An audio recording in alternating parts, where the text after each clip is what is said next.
La Universidad Nacional del Centro de la Provincia de Buenos Aires otorga el título honorífico Doctor Honoris Causa a personalidades de vasta trayectoria y méritos relevantes, reconociendo así a quienes dejan dentro de su campo de conocimiento aportes fundamentales para las generaciones actuales y futuras.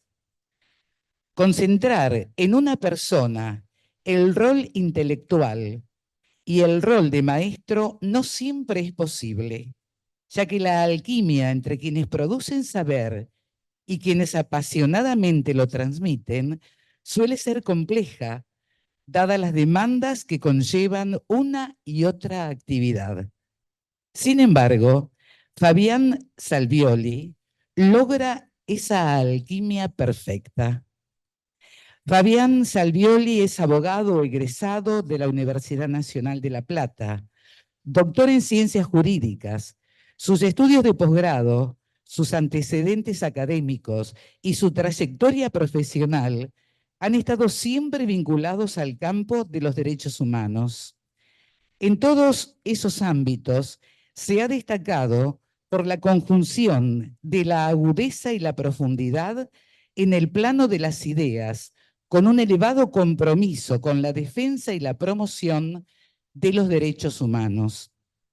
Con nuestra Facultad de Derecho lo une una larga vinculación académica que se ha traducido en varias visitas a nuestra casa de estudios para dictar clases de posgrado, para mantener reuniones de trabajo con investigadores e investigadores y docentes, o para dictar conferencias con eventos científicos o académicos.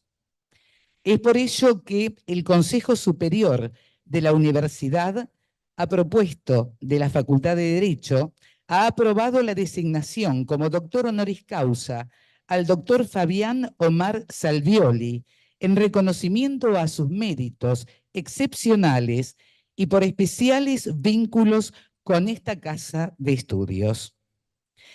Este acto está presidido por la vicerrectora de la Universidad Nacional del Centro de la provincia de Buenos Aires, profesora Alicia Spinello, acompañada en el estrado por la señora decana de la Facultad de Derecho, profesora Laura María Giosa, y por quien recibirá esta máxima distinción el profesor Fabián Salvioli.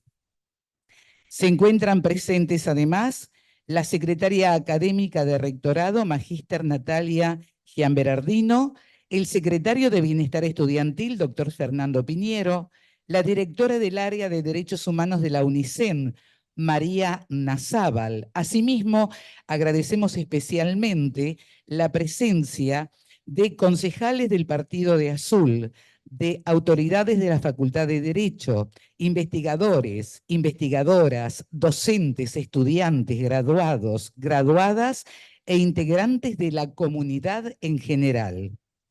Han hecho llegar adhesiones la decana de la Facultad de Arte de la Universidad, profesora Daniela Ferrari, junto a la vicedecana, profesora Claudia Castro, que enviaron la siguiente salutación.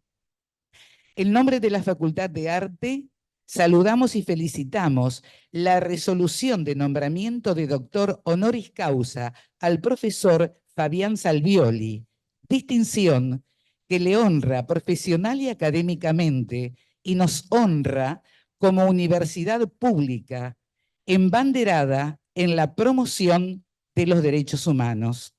Lamentablemente no podemos acompañarlos en tan importante acto y saludamos a las y los presentes, reafirmando nuestro compromiso con la universidad pública, laica, cogobernada, no arancelada, inclusiva y de calidad.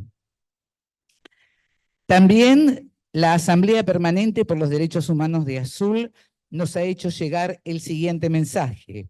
Desde la Asamblea Permanente por los Derechos Humanos expresamos profundo beneplácito por el otorgamiento del título de doctor honoris causa al profesor Fabián Salvioli, maestro dentro y fuera de las aulas, siempre bien acompañado de ideas y propuestas para que los derechos humanos sean una realidad para todos y todas.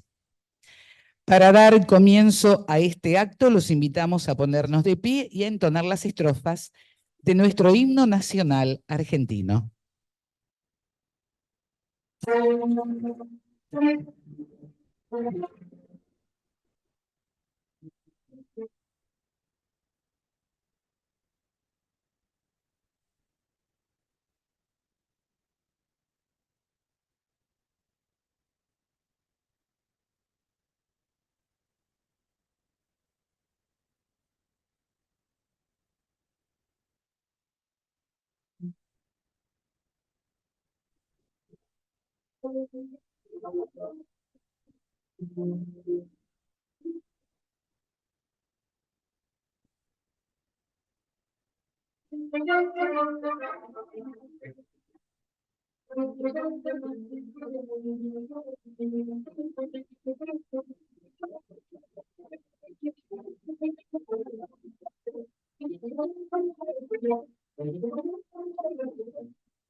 Es momento ahora de escuchar las palabras de la vicerrectora de la universidad, profesora Alicia Spinello.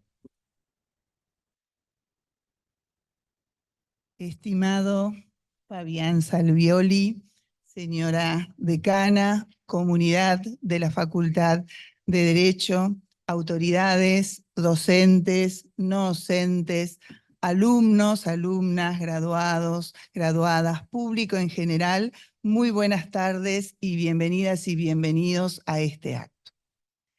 El doctor honoris causa es el máximo reconocimiento que, de acuerdo a su estatuto, la Universidad Nacional del Centro de la provincia de Buenos Aires otorga a quienes se han destacado por sus méritos y contribuciones tanto dentro como fuera de la institución. Hoy, en un día muy especial para nuestra comunidad, nos hemos dado cita en este acto a fin de hacer entrega el doctor honoris causa al profesor Fabián Salvioli. Merecidísima distinción que surgiera a propuesta de la Facultad de Derecho y que fue resuelta de manera unánime por el Consejo Superior de esta universidad. En él se reconocen tanto los méritos del homenajeado a través de su trayectoria ejemplar, tanto en lo académico como en lo humano, que por supuesto en este caso trasciende la disciplina del derecho. No caben dudas que existen personas que están destinadas a dejar con su accionar una marca indeleble de su tránsito. En este caso, y en base a lo planteado en la laudatio que escucharemos a continuación, no cabe duda alguna de la fuerte impronta que el doctor Salvioli ha dejado tanto en esta casa como en la sociedad en su conjunto. Quien hoy homenajeamos es un referente, como ya se ha dicho, del campo del derecho, pero sobre todo y específicamente de los derechos humanos y de la educación. A sus méritos académicos de reconocimiento tanto nacional como internacional, se suman sus méritos profesionales y su larga trayectoria en los órganos del sistema internacional y del sistema interamericano de derechos humanos. Un ejemplo de lo antes mencionado es su accionar como relator especial de Naciones Unidas para la promoción de la verdad, la justicia, las reparaciones y las garantías de no repetición frente a violaciones manifiestas a los derechos humanos. A su prolífera actividad profesional resulta imperioso anexar su grandeza humana, propia de aquellos que llevan la docencia en el corazón y la disciplina en el alma.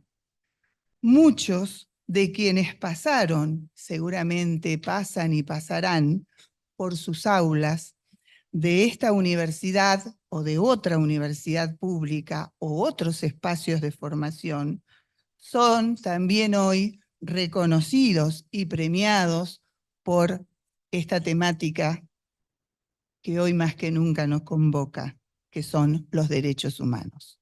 Sus charlas, sus notas, sus entrevistas, presentaciones, son una invitación a reflexionar sobre lo que significa realmente comprometerse con la noble lucha por los derechos humanos.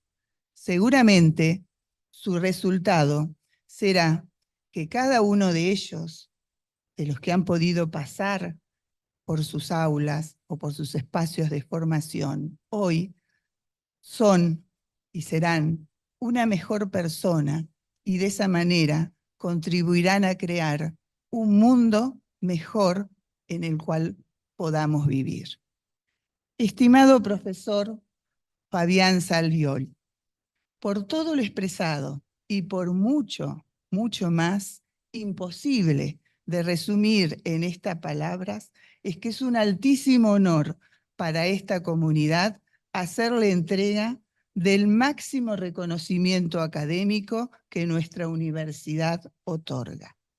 Reciba usted el doctorado honoris causa de nuestra universidad. Este diploma, que en un ratito le vamos a entregar, lleva con él todo el cariño, admiración y respeto de nuestra universidad. Lo invitamos, le pedimos que nos siga acompañando en nuestro crecimiento institucional y continúe siendo nuestro embajador ante el resto de la sociedad. Muchas gracias.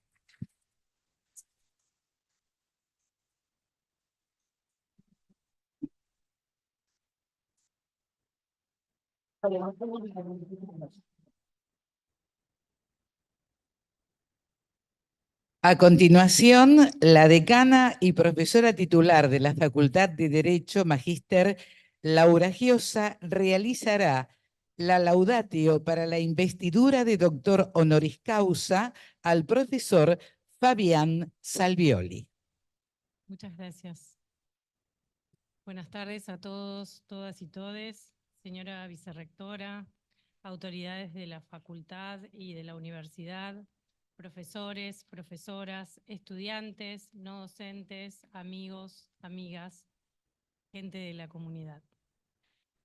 Una laudatio es una alabanza, un elogio, una enumeración de méritos de una persona en un acto protocolar como este.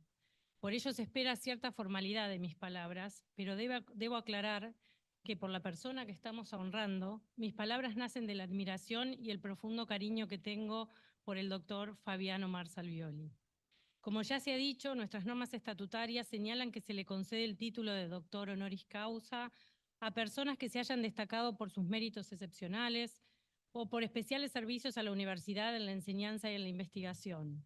En el caso de nuestro homenajeado, a sus destacadísimos méritos académicos, debemos sumarle el vínculo que lo une a nuestra casa de estudios y el impacto que ha tenido en la vida de ella, de sus colegas y de sus estudiantes.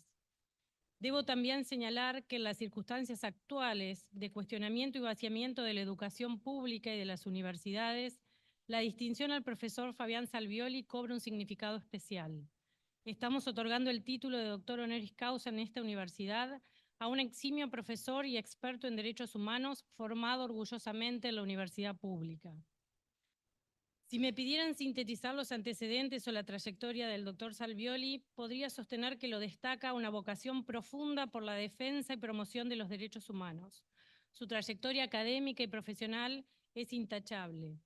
El profesor Salvioli estudió y se graduó como abogado en la Facultad de Ciencias Jurídicas y Sociales de la Universidad Nacional de La Plata. Allí también alcanzó los 3 niveles de formación de posgrado: especialista en Relaciones Internacionales, magíster en Relaciones Internacionales y doctor en Derecho cum laude. No solo se formó en la universidad pública, sino que además fue director del Colegio Nacional Rafael Hernández de la Universidad Nacional de La Plata entre los años 1998 al año 2001. Su carrera académica comenzó en el año 1989 como auxiliar docente en Derecho Internacional Público en la Facultad de Ciencias Jurídicas y Sociales de la Universidad Nacional de La Plata. En el año 2001 ya accedió al cargo más alto docente, desempeñándose como profesor titular de la asignatura Derecho Internacional Público hasta el 2018. Y actualmente es profesor titular de Derechos Humanos en la ya mencionada Facultad de Ciencias Jurídicas y Sociales de la UNLP. En ese ámbito, en 1999, fue el primer director elegido por concurso del prestigioso Instituto de Derechos Humanos de dicha universidad. Desde su rol, impulsó la creación de la Maestría de Derechos Humanos, carrera que desde el año 2004 contribuye a la formación de académicos y profesionales en dicho campo y a la que actualmente dirige desde su fundación. Su trabajo incansable en el campo de los derechos humanos comenzó en los primeros años del retorno de nuestra democracia en Amnistía Internacional, donde fue elegido presidente en 1989 y también fue elegido nuevamente presidente durante el periodo 1993-1995. Durante esos años se formó en el Instituto Interamericano de Derechos Humanos de San José de Costa Rica y en el Instituto Internacional de Derechos del Hombre en Estrasburgo, instituciones que ahora lo disfrutan tanto como profesor como experto. La formación construida le dio la posibilidad de transformarse en un eximio experto y docente tanto del sistema interamericano de protección de derechos humanos como del sistema universal. En el año 2008, en el ámbito del sistema universal, fue elegido como miembro del Comité de Derechos Humanos del Pacto Internacional de Derechos Civiles y Políticos de 1966 de la Organización de Naciones Unidas, cargo en el que se desempeñó entre el 2009 y 2016. Destaco además que fue elegido vicepresidente de dicho órgano para el periodo 2011-2012 y presidente para el periodo 2015-2016.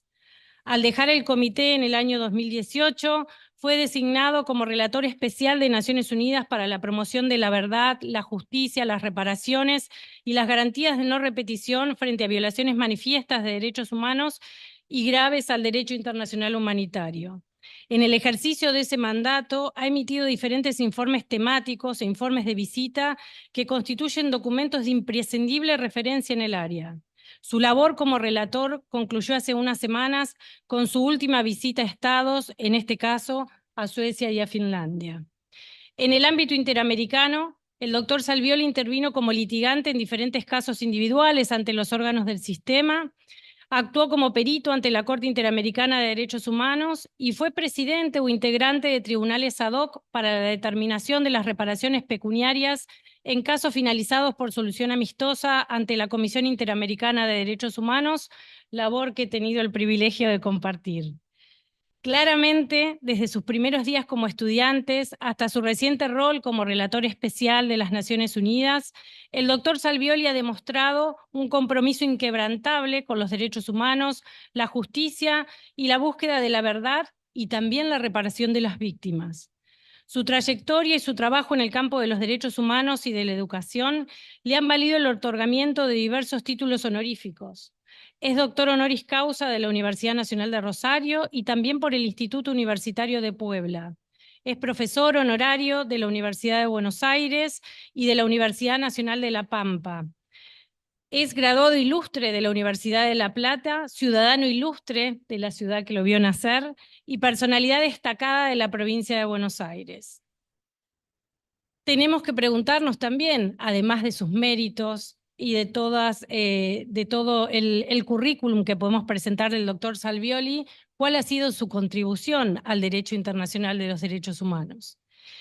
Y sería imposible enumerar todas. Por eso me permito solamente enunciar algunas.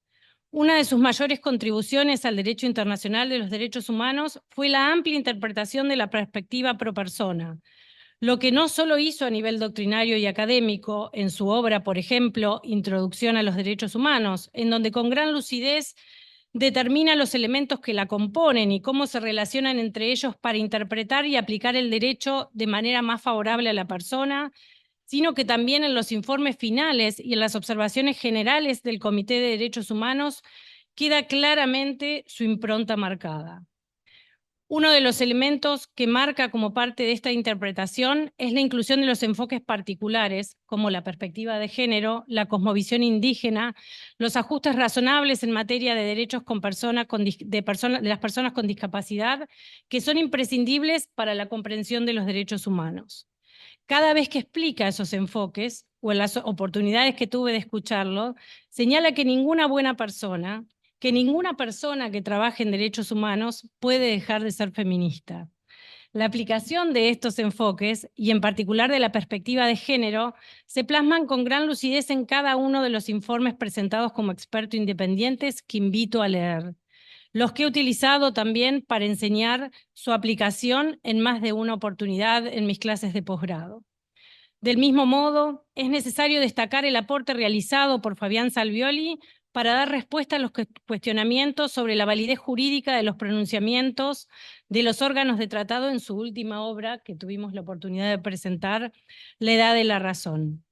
En este importante volumen, donde desarrolla su tesis con conocimiento pleno de los obstáculos que enfrentan los pronunciamientos de los órganos de tratados o mecanismos extratratados para su efectivo cumplimiento por parte de los estados, advierte con sagacidad también que quienes forman parte de estos órganos muchas veces alimentan el deseo de no cumplir con aquellos por parte del Estado, a veces involuntariamente y otras veces conscientemente. Sus aportes también han sido relevantes en el campo de la enseñanza con la publicación de una obra de referencia titulada La Universidad y la Educación en el siglo XXI, la primera obra que aborda de forma integral la transversalización del enfoque de derechos humanos pensado para la Universidad Latinoamericana y en particular para la Universidad Argentina. Su solidez jurídica está por demás demostrada. Como bien se ha dicho, el profesor Salvioli es uno de los que piensa, aplica y ejerce el derecho internacional al servicio de las personas, los grupos, colectivos y pueblos todos los días, y agrego, desde todos los despliegues de su profesión. Corresponde también destacar, como señala el estatuto de nuestra universidad, los especiales servicios a la universidad en la enseñanza o investigación de los cuales nos hemos visto beneficiados. Nuestra casa de estudios está celebrando sus primeros 25 años de vida y sin duda Fabián ha sido y es parte de su construcción y consolidación, en particular en el área de derechos humanos. El doctor Salvioli es profesor estable del doctorado interinstitucional en Derecho que dictamos conjuntamente con la Universidad Nacional de La Pampa y la Universidad Nacional del Sur. Es, como me gusta decir, el único profesor hombre hetero cis normado de la maestría en Derechos Humanos, Estudio de Género y Políticas Públicas, con quien compartimos el dictado de la primera asignatura, y también es profesor en la especialización en Sistema de Justicia y Democracia Constitucional. Por otro lado, ha fortalecido y significado la actividad del Centro de Estudios en Derechos Humanos que me toca codirigir con el profesor Emiliano Buiz. Desde el centro hemos tenido el honor de invitarlo a dictar conferencias de apertura y de cierre en distintas ediciones de nuestro coloquio de Derecho Internacional Humanitario y de Derecho Internacional Penal. Ha dictado conferencias y seminarios y actividades de formación en derechos humanos para profesores e investigadores de nuestra casa de estudios. Ha sido y seguirá siendo jurado de concursos docentes y seguramente de tesis de maestría y de doctorado. Por otro lado, ha contribuido a formar a nuestros y nuestras estudiantes que participan desde hace más de una década de la competencia interuniversitaria de derechos humanos organizada por el Instituto de Derechos Humanos que preside, generando una marcada vocación por la defensa y la promoción de los derechos fundamentales que luego se contagia en el ámbito local. Asimismo, muchos de nuestros graduados, algunos de ellos hoy docentes en nuestra facultad, han pasado por las aulas de la Maestría en Derechos Humanos, posgrado de excelencia categorizado A por la CONEAU.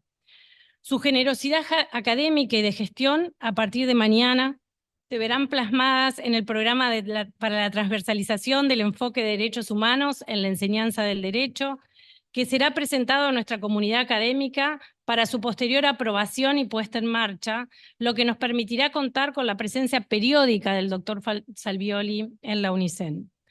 Todo esto es mérito suficiente, según el estatuto de nuestra universidad, para otorgarle este máximo reconocimiento.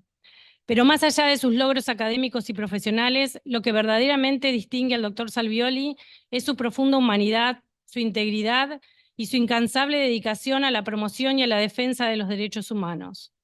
Fabián ha sido y es extremadamente generoso con sus colegas y sus estudiantes. Es amigo de sus amigos. Es de esas pocas personas que te ven y que te escuchan. Es quien siempre está para los otros con un mensaje o un llamado de teléfono desde algún lugar recóndito del mundo. Es un hijo orgulloso de sus padres y un padre genial para el hermoso Gaspar, con quien comparte una herencia familiar, ser un apasionado hincha de Estudiantes de La Plata. Es amante de la música y del Flaco Spinetta, de la buena literatura y del gran Borges. Todo lo dicho intenta describir a Fabián, pero la mejor definición sobre el profesor Salvioli quedó plasmada en el prólogo de uno de sus libros y fue la de Gaspar, su hijo, quien dijo: mi papá es profesor y se pelea con los malos del mundo. Coincidimos.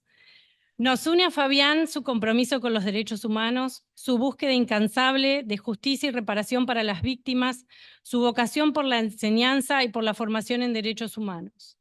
Por todo ello, en reconocimiento a su destacada trayectoria, a la invaluable contribución para la promoción y defensa de los derechos humanos, es un honor y un privilegio otorgar al doctor Fabián Salvioli el título de doctor honoris causa de nuestra prestigiosa institución. Querido profesor Salvioli, querido Fabián, querido amigo, deseo que este reconocimiento sirva como un testimonio de nuestro profundo respeto, admiración y gratitud, y como un estímulo para seguir y continuar trabajando juntos en la promoción, defensa y enseñanza de los derechos humanos. Con el cariño de siempre, como nos decimos, gracias.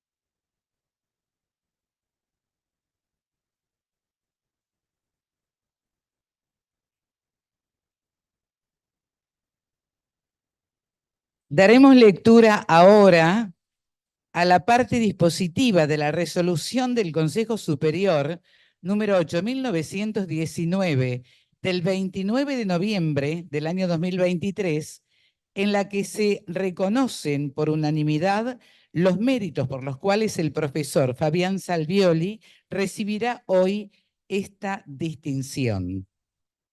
El Consejo Superior de la Universidad Nacional del Centro de la Provincia de Buenos Aires resuelve: artículo primero, designar doctor honoris causa de la Universidad Nacional del Centro de la Provincia de Buenos Aires al profesor doctor Fabián Omar Salvioli en reconocimiento a sus méritos excepcionales y por especiales vínculos con la Facultad de Derecho de esta universidad, distinción prevista por el artículo 20, inciso Q del estatuto vigente, según propuesta efectuada por resolución de su Consejo Académico número 208/2023. Artículo segundo, regístrese, comuníquese, notifíquese y archívese. A continuación invitamos a las autoridades, señora vicerrectora y señora decana, a la entrega del diploma, la medalla y la resolución por la cual se le concede al profesor Fabián Salvioli la investidura de doctor honoris causa por la Universidad Nacional del Centro de la Provincia de Buenos Aires.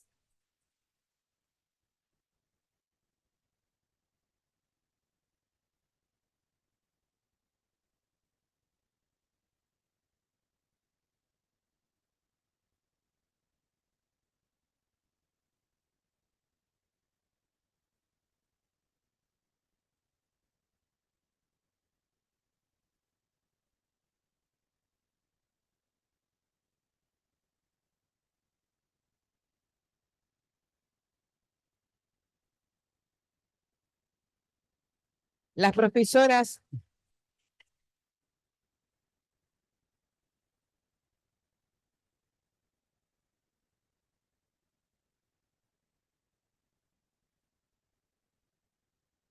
Las profesoras Spinello y Giosa se ubicarán ahora en el público para escuchar la conferencia magistral del flamante doctor honoris causa, doctor Fabián Salvioli. La conferencia se titula El rol de las personas expertas independientes en materia de derechos humanos en órganos internacionales de monitoreo.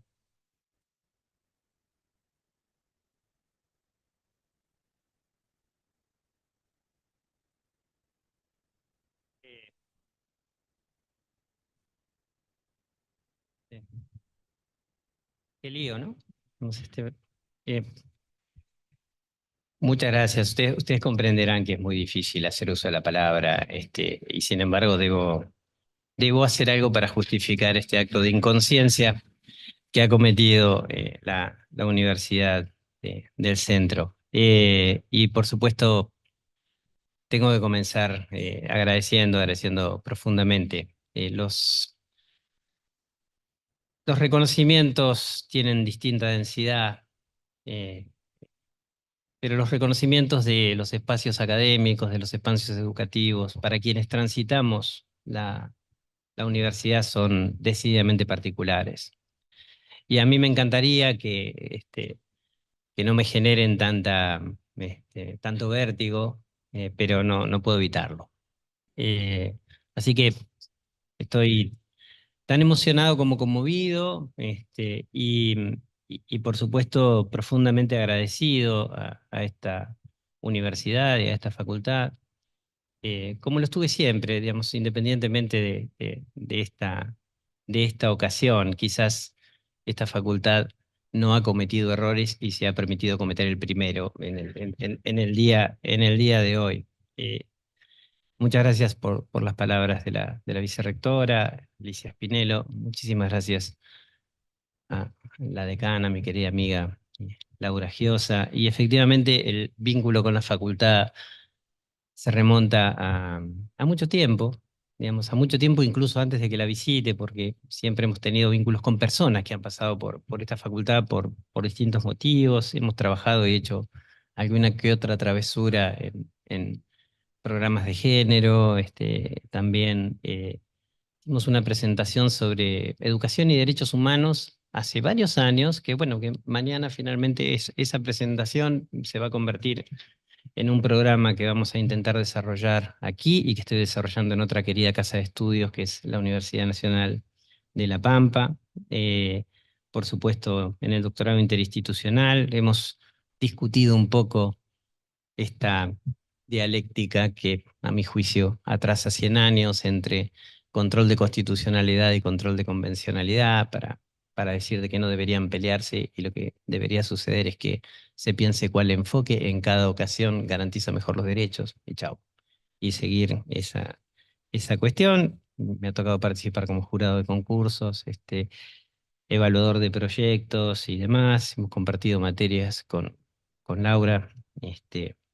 Y hemos recibido delegaciones en la Universidad de La Plata y delegaciones extraordinarias de esta facultad que han crecido de una manera increíble, que han ganado concursos, y que muestran que no hace falta mi presencia necesariamente para que el enfoque de derechos humanos aquí corra solo, y lo corre además por la gestión. Digamos, una gestión que está centrada en derechos humanos, que encabeza la decana. No lo digo porque seamos amigos, jamás hago un elogio que no crea que es necesario.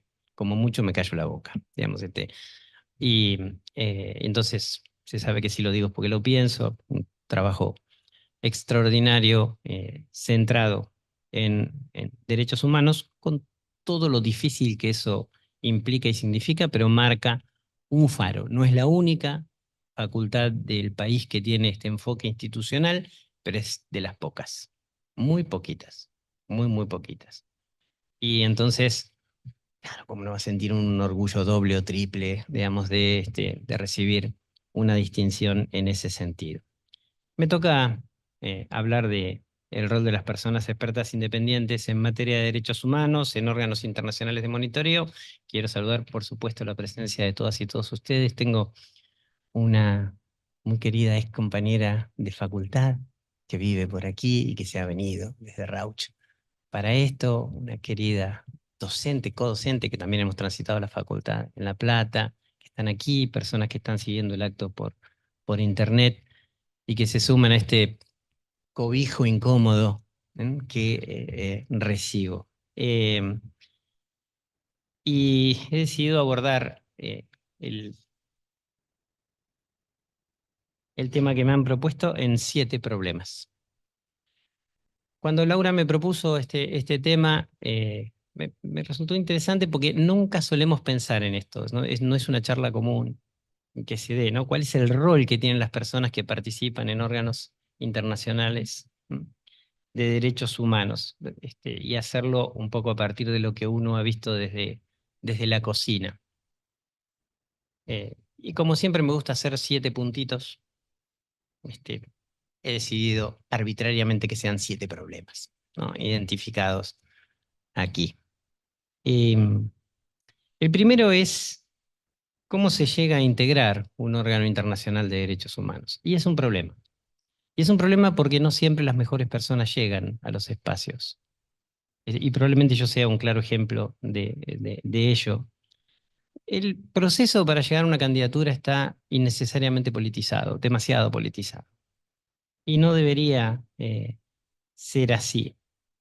Para peor, existe el cómo sí. El cómo sí se organiza un proceso de selección de personas, pero ya se sabe de antemano quiénes van a ser seleccionados o seleccionadas, y esto, por supuesto, genera naturalmente no el mejor resultado. No es igual en todos los países, pero como el derecho internacional de los derechos humanos se da en el ámbito diplomático, por algún motivo los estados piensan de que hay que pertenecer al mundo diplomático para integrar, o haber pasado por el mundo diplomático para integrar órganos internacionales. Y esto genera un gran problema, y es un gran problema de enfoque conservador. en una disciplina que no se puede dar el lujo de ser conservadora. ¿Por qué? Y porque en ningún perro le muerde la mano a quien le da de comer. Entonces, quien ha estado trabajando para el Estado todo el tiempo, bueno, esto de cambiar la cabeza y pensar en cómo responsabilizar el Estado en lugar de cómo eximirlo, genera enfoques que no son los mejores. A mí me gusta decirles los pastores ateos, ¿no? Digamos, es decir, pregonan algo en lo que finalmente no creen.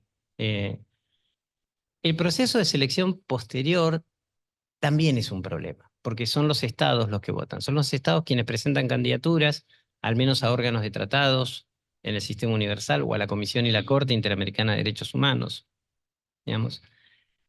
Y son los mismos estados quienes votan, y no necesariamente allí el análisis de la experticia es lo que más prima, sino que lo que hay es más intercambio. Decir, bueno, muy bien, usted me vota a esta persona y yo le voto a esta otra, en fin. Y eso genera, por supuesto, que el resultado de las elecciones no sea el mejor. Digo esto sin ninguna queja personal, porque, digamos, a mí me han elegido las 2 veces que me presenté al Comité de Derechos Humanos, pero es algo que se constata realmente. Esto no quiere decir que no lleguen personas expertas independientes. No, llegan personas expertas independientes. Son algunas. En los órganos internacionales hay personas expertas independientes, hay personas expertas no independientes, hay personas independientes que no son expertas y hay personas que no son ni expertas ni independientes. Sin embargo, bueno, el otro problema es que si bien hay reglas de independencia e imparcialidad, nadie las hace cumplir. Y eso es lo que genera que luego tengamos embajadores integrando órganos de tratado de derechos humanos, que es como ser caníbal y vegetariano al mismo tiempo. Digamos, no es demasiado compatible. ¿Sí?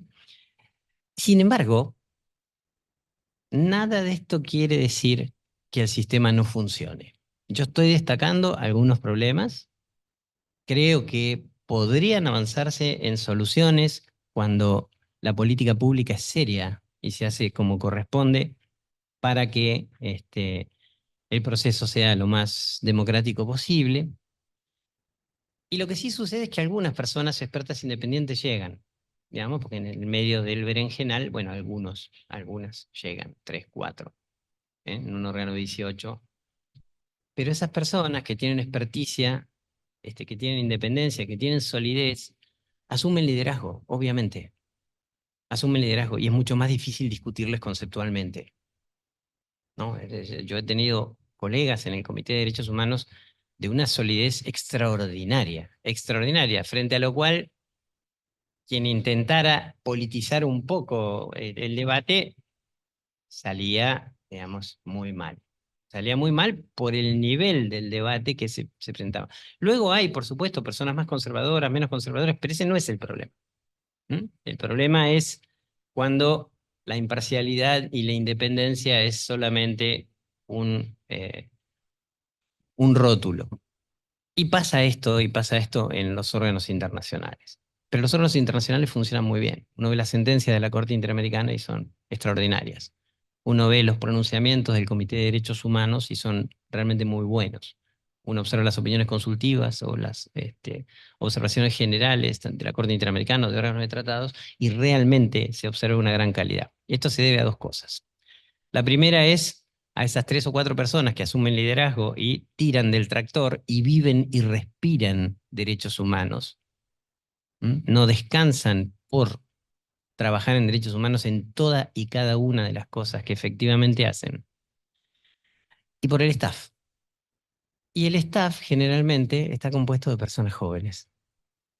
No me estoy refiriendo a quienes tienen los mejores sueldos, que generalmente hacen la plancha. Me refiero a personas que pasan por acá. Esa es la gran riqueza de lo que se hace aquí y en otros espacios. Que pasan por una competencia de derechos humanos y le cambia la vida, y el día de mañana hacen una pasantía en la Corte Interamericana y llevan adelante enfoques de una solidez que luego el órgano internacional los adopta. Y hay ejemplos claros de eso, ya. Felizmente, hay ejemplos claros. Y por eso las voces autoritarias se pronuncian siempre contra la educación y contra las universidades. No cabe ninguna duda de que se apunta conscientemente, digamos, a demoler aquello que realmente cambia las cosas. Cambia las cosas. Yo, para terminar con este primer punto, ¿sí? Diría que no sería muy difícil. Hay que hacer un proceso de selección que sea realmente transparente, que el Estado lo conduzca, que se escuche además a las voces de personas que vienen y de instituciones que vienen desde lejos de la capital federal. Porque ya hay, hace 30 años no era así. Hace 30 años no era así, hace 40 años no era así. Cuando yo dije me iba a dedicar a trabajar en Derecho Internacional sin ser diplomático, y para colmo en dirigirme a derechos humanos, mi familia, que mencionó Laura, digamos, puso la cara que ustedes imaginarán, entendiendo que me iban a tener que mantener toda la vida, lo cual además fue cierto, digamos, fue efectivamente cierto. ¿Ya? Pero, pero hoy no. Hoy los derechos humanos están presentes en todos los espacios, por suerte, deben estarlo mucho más. Pero hoy se invocan ante tribunales de todo tipo, no necesariamente las causas clásicas de tortura, de desapariciones forzadas, se invocan en juicios civiles, en juicios administrativos, en juicios comerciales, en espacios de todo tipo y hasta la política pública, como debe ser. Aunque eso sería otro tema, digamos, no me voy a desviar. La política pública, voy a evitar la tentación de desviar el tema, ¿sí? La política pública debe estar atravesada por derechos humanos porque para eso está el Estado. El Estado está para garantizar derechos humanos. Discutir sobre si el Estado tiene que trabajar o no en derechos humanos es un oxímoron, digamos. No tiene el más mínimo sentido porque para eso está el Estado. Es como si yo quisiese ser guardavidas y no sé nadar. No puedo.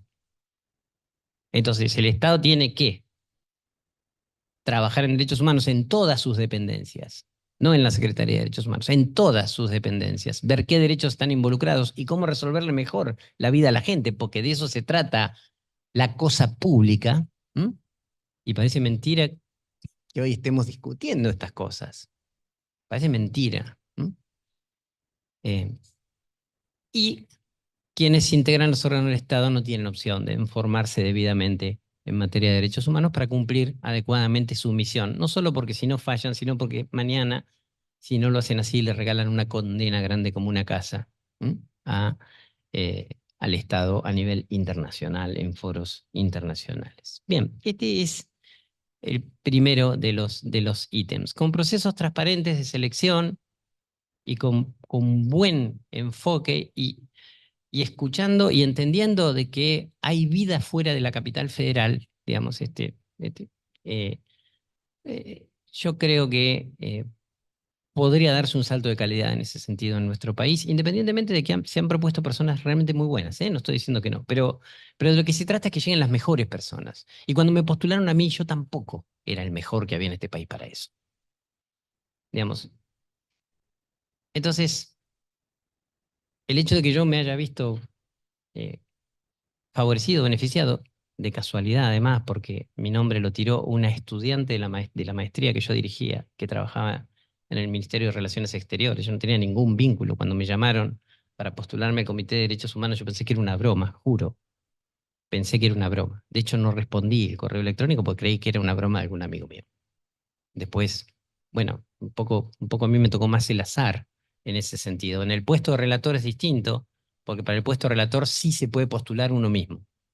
Yo me postulé solo, no me postuló el gobierno ni nada. Después hay todo un proceso que saltear, pero bueno, es así. La elección de personas para las relatorías se hace por un análisis muy fuerte de antecedentes de parte de quienes integran el staff dentro del Alto Comisionado para los Derechos Humanos de Naciones Unidas. Se queda una lista de personas que son admitidas, eso se hace público. Luego de esa lista se hace una selección de un grupo de personas que son entrevistadas. Se hace la entrevista, yo la hice por teléfono en ese momento, ahora se hace por Zoom, digamos, pero en ese momento se hacía por teléfono y yo creo que me eligieron por eso. Yo hice la entrevista en inglés, como hablo muy mal en inglés, nadie entendió nada. Y entonces quienes hicieron la entrevista pensaron, este debe saber lo que está diciendo, lo que pasa es que tiene un nivel que no podemos comprenderlo, digamos, Y así me terminaron eligiendo para, y bueno, y una vez que estás, ya la gente se encariña y te deja ahí adentro. Entonces, una cosa así. Pero bueno, este es el primero de los ítems que tenía para compartir con ustedes. El segundo es los recursos a disposición. Uno de los grandes mitos es que las personas que trabajan en estos órganos se llenan de dinero y tienen una playa de gente para eso. Nah, es una ruina. Económicamente es una ruina porque el cargo es ad honorem, los cargos son ad honorem, con lo cual uno tiene que seguir haciendo lo que hace habitualmente, es decir, trabajar, en mi caso, dando clases y demás. Pero además, los recursos que actualmente tiene la organización, Naciones Unidas y también en el sistema interamericano, dedicado al funcionamiento de los órganos de derechos humanos, decrecen. Y decrecen porque no hay intención de parte de los gobiernos, ni siquiera de los gobiernos que pueden ser más progresistas, de aumentar el presupuesto. Y obviamente, aunque se mantengan los presupuestos, el hecho de que cada vez haya más estados que ratifican tratados, esto aumenta el trabajo. Entonces, por supuesto, es muy difícil poder dar respuesta a semejante desfasaje entre los recursos que se cuentan y el trabajo a realizar. Y eso genera una sobreexplotación de las personas que integran estos órganos. Y esto se nota más en quienes venimos del sur, en quienes provienen de África o de América Latina. En Naciones Unidas por dos motivos. El primero es que hay un sesgo de prejuicio muy fuerte. Y entonces quien llega tiene que mostrar un grado de experticia que no se le exige a quien viene de Europa o de Estados Unidos, para ser tenida o tenido en cuenta. Y otra vez, digamos, nada que reprochar en mi caso, me han electo presidente por unanimidad, digamos, mis colegas. Pero lo cierto es que yo el primer año hablaba y nadie me escuchaba. Y yo decía, ¿en qué hablo? Y ahí hay interpretación, no se trataba de mi mal inglés, ¿sí? Digamos. Y tiene que ver con que, bueno, formalmente se juega el juego, pero se empiezan a escuchar las voces cuando uno muestra que conoce perfectamente el sistema europeo de derechos humanos, aunque ellos no tengan la más remota idea de la sentencia de la Corte Interamericana. Y todo eso sin darse cuenta de que la jurisprudencia de la Corte Interamericana es brutalmente superior en términos de derechos humanos a la de la Corte Europea, por varios motivos que tampoco vienen al caso y sobre los que no me voy a extender en este momento.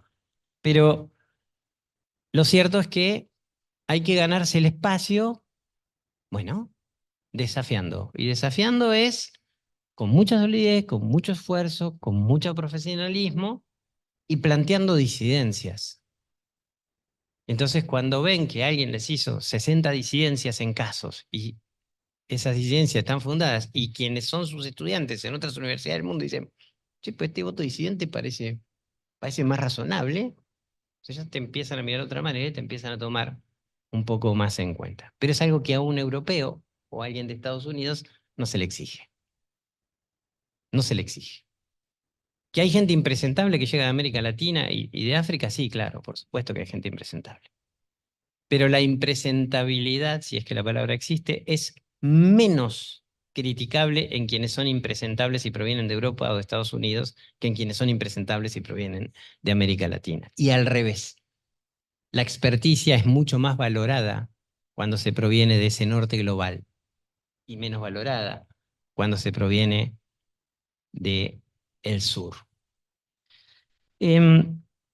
Claro, esta es una cosa y la otra es la asimetría ya desde el propio lugar.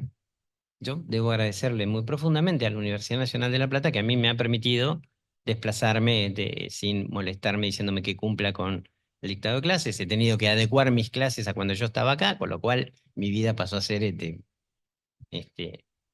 un poco describible en términos de trabajo, pero por cierto me han permitido eso. Pero en el norte integrar un espacio de estos es un alto honor. Para las universidades del norte es un alto honor. Y las universidades del norte ponen toda la infraestructura al servicio de. Entonces, llegaba mi colega japonés, catedrático de Derecho Internacional de la Universidad de Tokio, y tenía 12 personas atrás de él. 12 personas pagadas por la Universidad de Tokio, que además viajaban, hacían experiencia, etcétera, etcétera, una cosa extraordinaria. Pero bueno, sobre cada tema que se discutía, había alguien que traía la información directamente. Yo estaba con mi computadora, como acá, solo de toda soledad. Y eso genera, digamos, un serio problema, digamos, de capacidades y de recursos. Y el otro tema es que la mayoría de los debates informales, que son muchos y que son además los más importantes, se hacen en inglés. Y se hacen en inglés porque en Naciones Unidas quienes son anglófonos no hablan otro idioma. Y ahí otra vez, digamos, yo tenía que participar en los debates en inglés y también trabajo en francés, digamos, pues hace muchos años que doy clase en Estrasburgo, como dijo Laura. Eh, bueno, mi inglés es malo, pues yo doy el debate. Entonces, un momento yo decía, mire, sigamos el debate en español. Es porque lo único que falta es que ustedes digan que yo no sé idiomas. Cuando yo trabajo en español, en inglés y en francés, y ustedes solo trabajan en inglés y el que no sabe idiomas soy yo. Claro, pero esto para dar una idea de cómo se maneja, digamos, un poco esa lógica y esa dinámica, ¿no? Digamos, entonces, los recursos a disposición es un segundo problema. Y es un problema difícil de solucionar, porque tampoco se pueden recibir por el código de conducta dinero de organizaciones no gubernamentales, porque si no te dicen que sos parcial, pero la entidad no te brinda lo que te tiene que brindar. Y sin embargo, los órganos de derechos humanos son lo que mejor funciona de las organizaciones internacionales. La OEA, la Organización de los Estados Americanos, es una porquería. Lo único que realmente funciona es la Comisión Interamericana de Derechos Humanos y la Corte Interamericana de Derechos Humanos, y es a lo que menos presupuesto le dan los estados. Los estados progresistas y los que no lo son, ¿eh? Digamos. Porque también hay mucho de discurso que luego no se refleja necesariamente en la práctica. Bien, el tercer problema es la diferencia entre lo que es un órgano jurisdiccional y otros órganos de monitoreo. Es muy distinto. Es súper distinto. O sea, los órganos jurisdiccionales tienen un enfoque puramente jurídico, jurídico más progresista o no, pero jurídico. Se interpreta y aplica el derecho. Y el debate es legal, internacional legal, jurídico, control de convencionalidad, etcétera, etcétera, lo que allí sea. Pero otros órganos de monitoreo, como los órganos de derechos humanos de Naciones Unidas o la Comisión Interamericana de Derechos Humanos, tienen una capacidad de competencias que van más allá de eso. Hay que hacer visitas al terreno, hay que realizar investigaciones. Esto complejiza la labor. Y no hay personas que sean realmente... Que alguien tenga capacidad para pasar por un órgano no quiere decir que tenga capacidad para pasar por otros. Sin embargo, es muy difícil que quienes pasamos por estos órganos seamos convencidos de que no tenemos capacidad para algo. Porque hay un altísimo ego. Y ese es otro problema. Ese es otro gran problema. Pero yo no puedo ser experto en de justicia transicional, en medio ambiente, en personas con discapacidad, etcétera. O sea, que allá.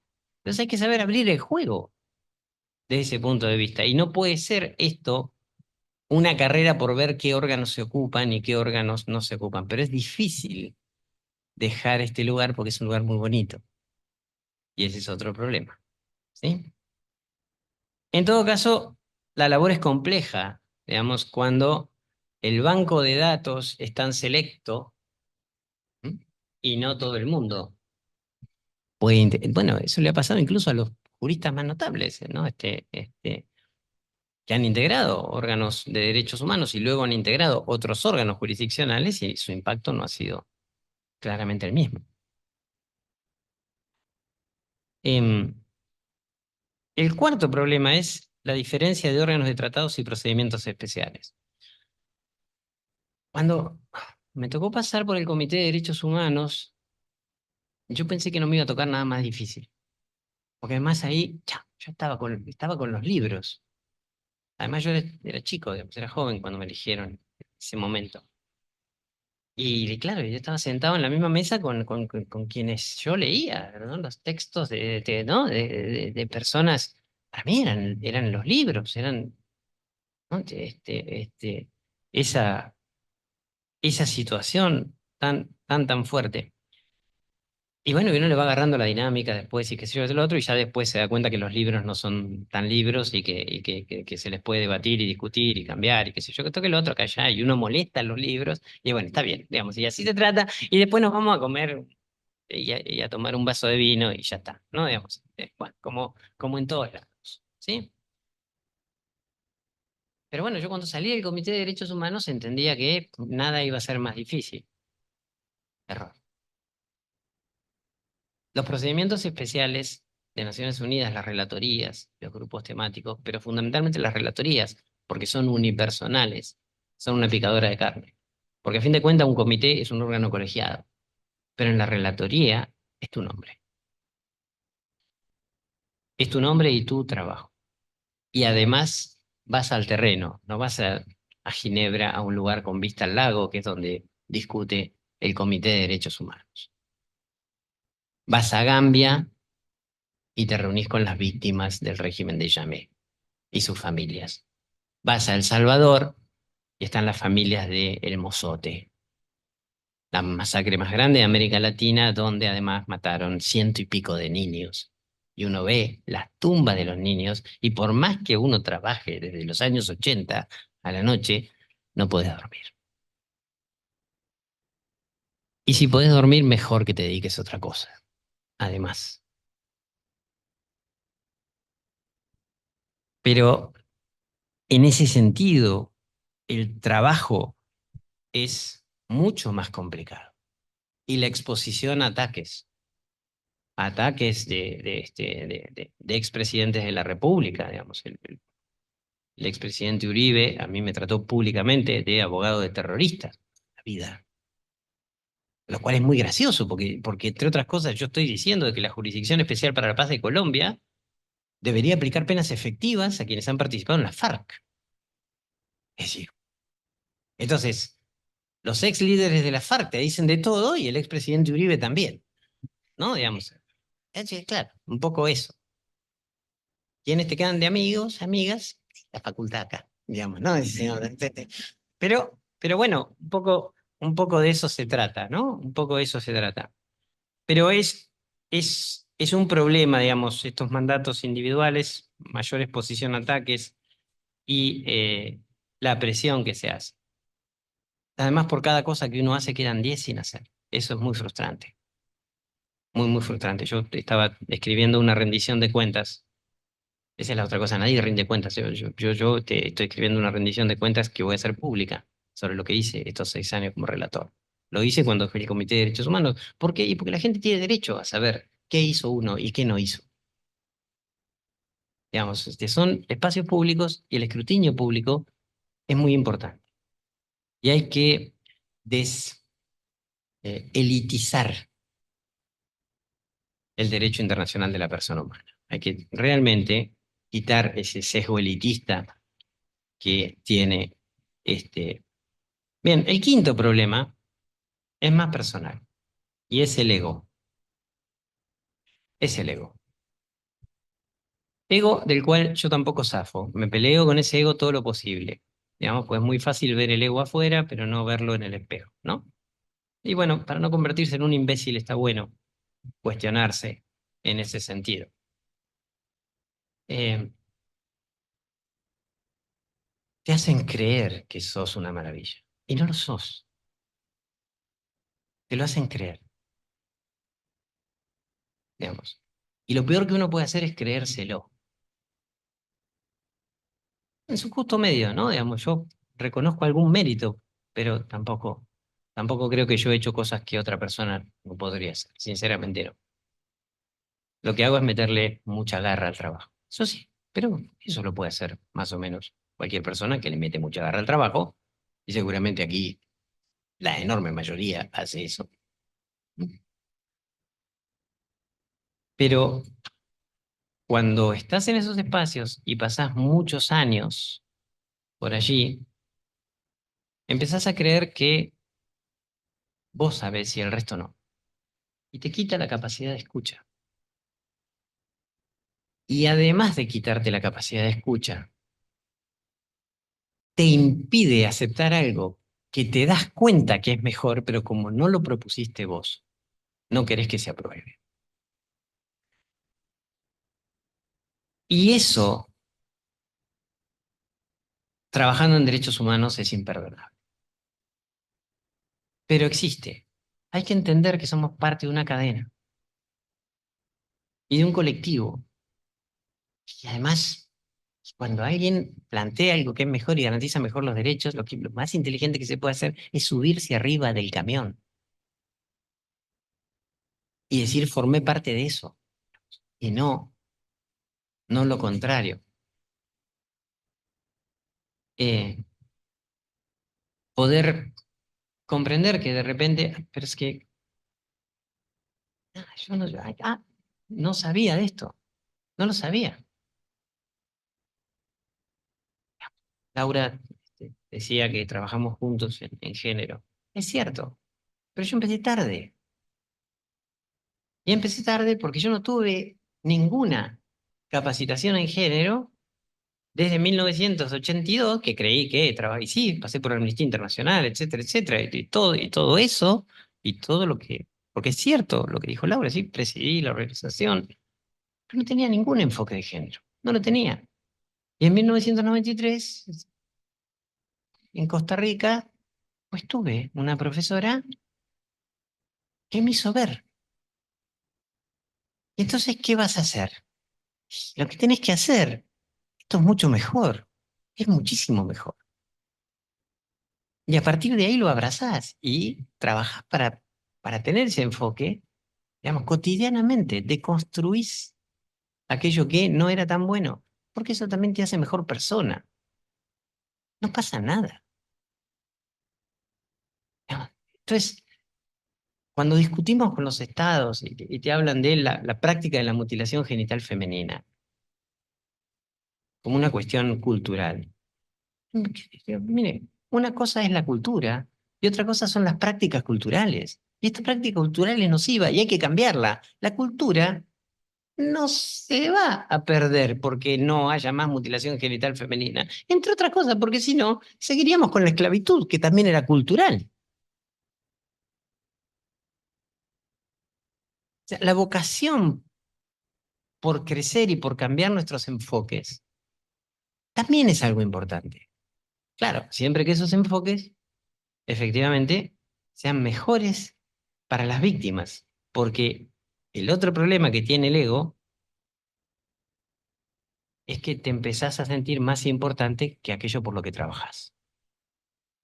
Y ahí sí, ya estás definitivamente perdido. Son las víctimas de violaciones. Y es la última esperanza de obtener justicia. Gente que ha peregrinado primero en su propio país y luego en órganos internacionales. Deberíamos dejar de pensar que somos Montserrat Caballé y tener un poco más de empatía en relación a las necesidades efectivas de las víctimas y no revictimizar a las víctimas, lo cual también es muy importante. El sexto problema es la rendición de cuentas. Ya voy terminando, ¿eh? El sexto problema es la rendición de cuentas. No es exigible, aunque sí hay un comportamiento exigible que es un código de conducta que han creado los estados para poner una espada de Damocles arriba de quienes integran órganos internacionales. Yo creo que es muy importante exigir y autoexigirse rendir cuentas en cada espacio, en cada cosa pública. Deberíamos, y eso también es muy importante, no solemos monitorear qué hacen las personas que pasan por los órganos internacionales. Y sin embargo, en esos espacios se deciden cosas muy importantes. Y a veces el comportamiento no es el mejor. Y llego al séptimo y al último tema, que tiene que ver con eso. El desempeño, finalmente, ético, imparcial e independiente. Hay condicionamientos por todos los puntos anteriores que he mencionado. El proceso de selección. Me van a reelegir, entonces capaz que con algunos estados me comporto de una manera, pero con otros me guardo un poquito más porque son más poderosos. Las posibles represalias por encarar determinadas cuestiones. La tentación que nos da formar parte de órganos internacionales. Es un mundo bonito. Es el Olimpo griego, ¿no? Digamos. Pero ese Olimpo griego tiene, como el mundo griego, sus peligros. Y entonces, si vas a entrar a pelearte con el Minotauro, vas a necesitar el hilo de Ariadna. Si vas a atravesar el mar de las sirenas, vas a necesitar que te aten al mar, como Ulises. Y eso lo hacen las víctimas. Y eso lo hacen las otras personas que pueden tener enfoques mejores que aquellos que detentamos. Es un trabajo imprescindible, absolutamente imprescindible. Dotadas como están de razón y conciencia, dice la Declaración Universal de Derechos Humanos. ¿Qué quiere decir? Dotadas como están de razón y conciencia. Todos los seres humanos nacen libres e iguales en dignidad y derechos y dotados como están dotadas por las personas, ¿no? Dotadas como están de razón y conciencia deben comportarse de manera fraterna. Bien. Ese artículo 1 de la Declaración Universal de Derechos Humanos, que yo he evocado en distintas oportunidades, me gusta mucho. Pero me gusta mucho porque me ha mostrado algo que yo no había visto a pesar de dar clases muchísimos años sobre esto. Y es que siendo el derecho internacional algo que está dirigido a los estados, el artículo 1 habla de cómo nos tenemos que comportar como personas. La razón que nos permite distinguir el bien del mal, porque es distinguible, no todo es lo mismo. Es claramente distinguible. Y la conciencia, que es lo que nos lleva a actuar en consecuencia con aquello que la razón nos devela. Renunciar a la razón es suicidarse como sociedad. Y entonces el comportamiento ético, imparcial e independiente requiere sobre todo un autoanálisis de cómo llevamos adelante nuestro trabajo permanentemente. Probablemente el marco en el que estamos viviendo requiera que hagamos una apelación fuerte a la razón y a la conciencia. A recuperar aquellos valores fundantes de nuestra democracia que creíamos sacrosantos y que hoy están puestos, lamentablemente, en tela de juicio. Yo nunca creí seriamente de que se iba a hacer del insulto una manera de comportarse y que aquellas cosas que dan orgullo, incluso a nivel internacional, son puestas en tela de juicio con un desparpajo y una intencionalidad nunca antes vista. Quienes me conocen saben, y con esto termino, que a mí me ha marcado muy fuertemente el humanismo visceral de mi viejo. Mi padre fue la persona más humanista que he conocido y que tenía la brutal capacidad de hacerle sentir a las personas con las que interactuaba bien. Siempre estaba para lo que se necesita. Él estaría muy contento hoy, claro. Pero pienso menos en mi viejo. y pienso más en mi hijo Gaspar y en el país que le espera.